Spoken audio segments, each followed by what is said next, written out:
Welcome back, everyone. This is Yvonne Davis and David Steele of the Rocky Mountain Compassionate Communication Network. And we're here today for week 10, recovering a sense of self-protection. And this is Unleash Your Creativity, a combination of nonviolent communication and The Artist's Way by Julie Cameron. So and Nonviolent Communication by Marshall Rosenberg. Yeah. And today we're going to be discussing addictions as distractions. So take it away. What? Me? Take it away? You're not going to say anything about addiction and distraction? Oh, I thought you were going to. Well, I have plenty to say. Okay. I just wondered if you had anything to say first. No. No? I'll riff off of you. You'll riff off of me. Mm-hmm. I don't know, man. I think you should say something first, because then I'll be distracted and won't have to say anything because I'll be all caught up in whether you should say something and who should go first. And then we won't have to talk about the topic, because we can talk about what's fair and, you know, whose program is this really, and all kinds of things, and not even really quite get around to the topic of addiction. Mm-hmm. Yes. That could be a plan. It could be a plan, but it's not.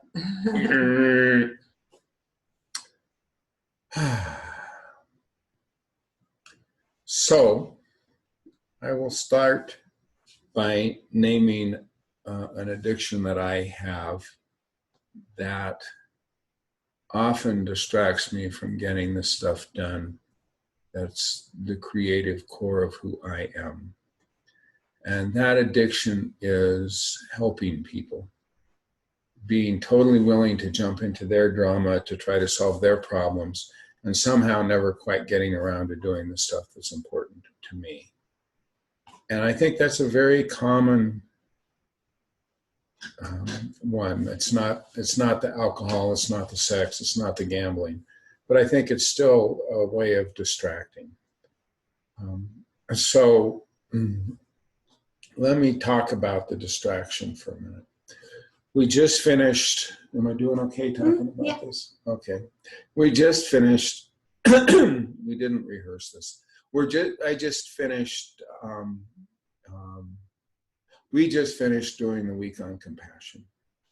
And compassion involves a lot of connection. Connection to self, connection to others. And really making our nervous system, our awareness available to things sometimes that are uncomfortable, other times that are very exhilarating. And so one of the things that we can't help but notice when we're in a state of compassion is what our own behavior is. And if we have a very critical voice inside of us, that's really hard to be around. You know, like if you've ever been in a room where someone is constantly nagging at you, yep, or just going on about nothing, and it's like driving you crazy, and it's just, I gotta get out of this room. Well, if the inside of our head is like that, the way we get out of the room is to occupy our awareness with things that drown out that internal voice, such as video games. Oh, I missed. Oh, I'm dead. Game over. Hey, again. Oh, okay. Or we want to numb out with alcohol. Oh, it's all fine.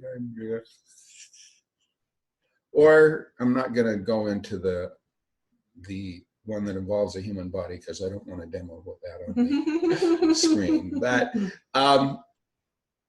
so really, how, as we become more and more self-aware, we're getting near the end of the program. And as we become more and more self-aware, how is it that we find areas of safety where we can be with the more uncomfortable aspects of ourselves and of the world around us, so that we don't have to retreat and hide and numb out. So that's my wrap on, I just revealed my main addiction, And well, maybe, yeah, it's my main, I have an addiction to caffeine, but that's not the same. That's fun. It's okay. It doesn't prevent me from getting work done. But the addiction to jumping into other people's lives and trying to fix things has a huge impact on my ability to get things done that are expressions of who I am. And then I went into some of the reasons why. Another one for me then would be, in fact, a way of protection. I'm protecting myself. My addiction is protecting myself from having to face whether or not people like the work that I do. Because if I never quite get around to finishing it, then I never quite know if it will be rejected. So I'm kind of safe because there's this nebulousness. And if I really put my heart and soul into something and people go, hey, that's my heart and soul, man, I'm going to be. So we have to develop these areas of safety inside of ourselves. So that's another reason that we need the protection, and why addiction tries to serve us by distracting us from being ourselves. Okay, your turn. All right. Yvonne Michelle Davis, facilitator extraordinaire, architect of the Unleash Your Creativity program, which blends Julian Cameron's Artist Way with Marshall Rosenberg's NVC. What do you have to say? Well, as I was listening to you, I was trying to think if I have any addictions. I mean, obviously I drink coffee, but I'm not particularly concerned about that one. But wondering if I have any other addictions that I use as distractions. But I couldn't really think of anything. Certainly have in the past. I don't know. Have you noticed any that you think I'm just not aware of? You could talk about past addictions, or you could talk about, so you're someone who has managed to free yourself of addiction in the past.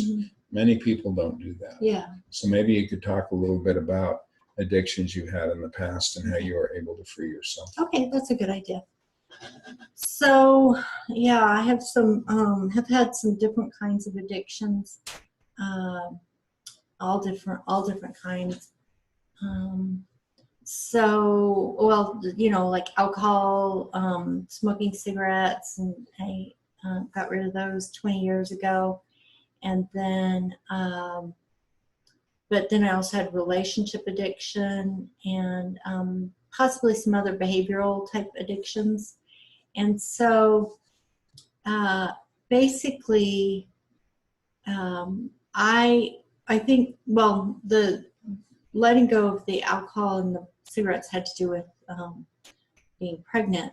That's what really helped me. I know I've talked about that in a previous video. But in terms of relationship addiction and other kinds of addiction, one of the things that brought a lot of awareness into my mind were a couple of books by Gabor Mate. His name is spelled Gabormate. And he wrote The Realm of the Hungry Ghosts, which is all about addiction. And he also wrote Scattered, which is all about the ADD mind. And they have some similarities about them because they talk about brain chemistry. But I'm just going to focus on the book that's related to addiction. And he talks about the impact of dopamine and also the way that we're raised because it shapes our brain. So a lot of times, for people who, when they were born, either didn't have enough safe bonding with their caretaker, usually the mother, or if they experience severe trauma in their childhood, then the neural networks can get disrupted and they don't form properly. So that creates a brain that will tend toward addiction. I think there might be a lot of different reasons, but this one definitely makes a lot of sense to me. So when I read that book, and then I started to look at my own behaviors in relationship to what he was saying about dopamine. Dopamine is like, it's called the seeking hormone. So it's what causes us to have this craving, like I've got, like I'm hungry, I'm craving, I've got to seek this thing out that's going to give me my fix. And that hormone is very powerful in terms of creating that desire for seeking that motivation. That's another thing. He called it also the motivation hormone because it does give us motivation. So in healthy brains, you have a healthy, normal level of motivation, and you're able to moderate and regulate that.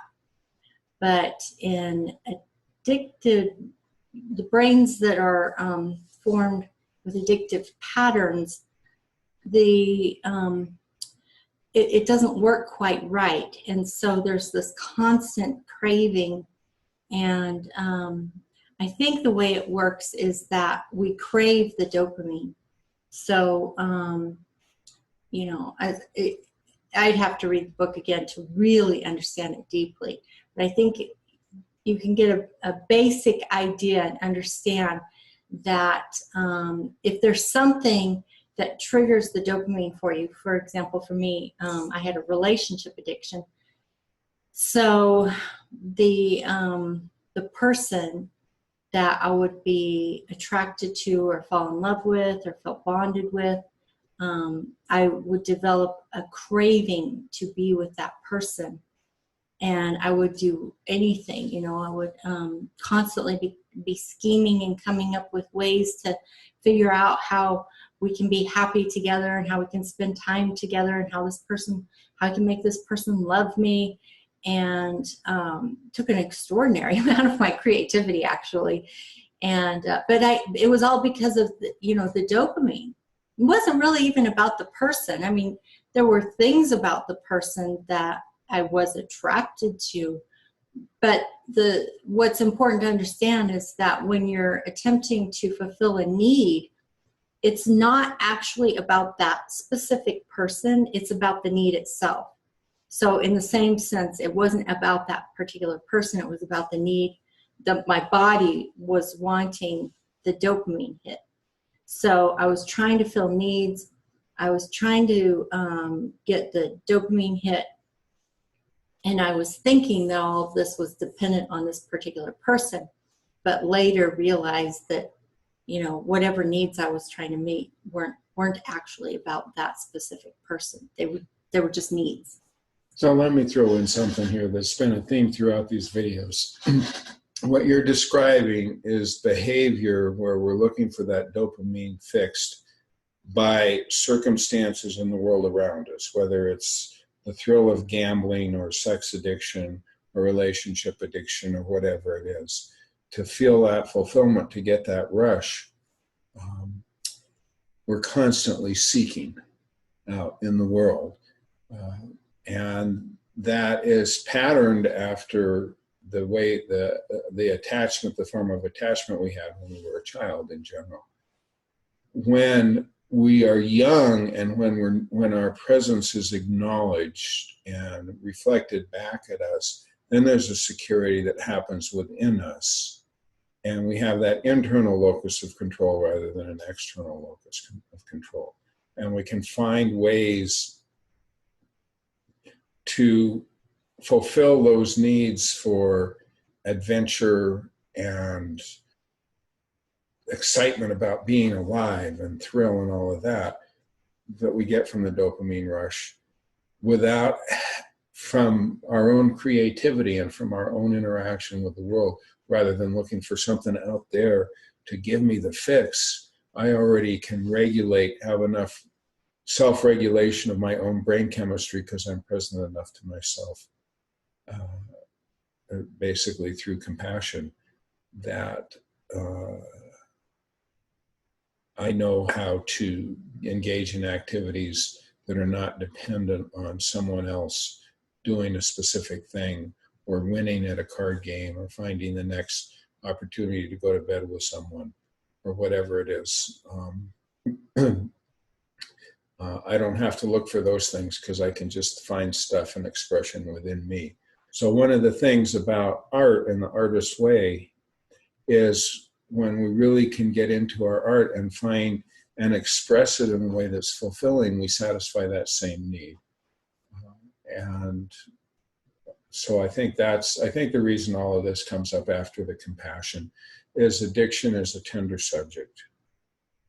And there's a lot of stigma around it, a lot of blame, and oh, I'm such a weak-willed, I'm not worthy. You know, I'm a prisoner of this behavior, there's nothing I can do. And to look at these kind of behaviors through the lens of compassion that we worked on last week creates the potential for healing and changing the behavior, because then we understand the blame cycle, we understand the shoulding, and can look beneath that and create a secure attachment to ourself, so that our brain chemistry is self-regulating rather than dependent on the outer world. So I think that's why Julie Cameron put the protection and addiction stuff right after compassion, so that we had the foundation to look at this very tender subject. Mm-hmm. And I'm feeling pretty complete. Okay, I was going to share how I actually overcame that addiction. Oh, share how you overcame the addiction. Okay, so it really happened after I read that book, because then I had an understanding of what was happening inside me. And that's so important, because if you don't realize that your body is just seeking dopamine, you think that you're in love with the person. And I mean, I don't want to imply that there wasn't any love. It's just that it was, you know, an addictive kind of love. So it was really more about my brain chemistry than anything else. So once I understood that, then I looked for the feelings and the patterns. So as an example, if I would start to think about that person, and this was after I had already ended the relationship, because I saw clearly it wasn't going to meet needs for me. And yet I would still think about the person, and I would still want to see him, and I would still try to convince myself that maybe I was wrong, that actually I could get my needs met in that relationship, even though I knew after 4.5 years it wasn't going to happen. So I would watch that, like, why am I obsessing about this person? I've already decided months ago, like 6 months ago, to end the relationship. Why am I still obsessing? And so after reading that book, I understand, oh, it's just my brain just is craving the dopamine. So what I decided to do was, the next time I felt that way in my body, in a way that wasn't related to this particular person, then I would observe what I was doing. So one of the things that you may know about me is that I love to write, and I've written several novels. And so I was very intrigued by the Hunger Games trilogy. And when Mockingjay came out, I went to see it. And what was so interesting was that I went to see the movie, and as soon as I got out of the theater, I was walking to my car, I sat in my car, and I noticed that in my body I had the same feeling that I had when I was thinking about this person. So what I did, because he talks about this in the book, that you can do this crossover with your neural network. So that's what I was doing. So I knew what the feeling was like in my body. So when I saw something else that could trigger that feeling, then the next time I was having obsessive thoughts about this person, I immediately did something to draw my attention, to cross my attention over to either the Hunger Games trilogy, or like maybe I would watch the movie, or I would read the book, or I would look at pictures or read articles, or anything that was like, that would get me excited about that story and the characters and the movie and all of that. And also a novel that I was writing that was young adult dystopian science fiction. So anything related to either any of those topics. And what I found was that it actually happened very quickly. It only took a few times to make that immediate crossover, and the relationship addiction ended. And it was like that. So I thought that was pretty amazing that but it all came down to the fact that I finally understood what was going on in my brain so that I could do something about it. So yeah, I think it helps to have a knowledge of what's happening in our brain, take control. So I guess I'll wrap it up unless you have anything else. No. Okay. All righty. So that brings us to the end of this video. And so if you like these videos, please subscribe to this channel. And if you want to, you can share with your friends and family. And ring the bell for notifications, click like on the video, and add your comments below. So we will look forward to seeing you next time. Bye-bye.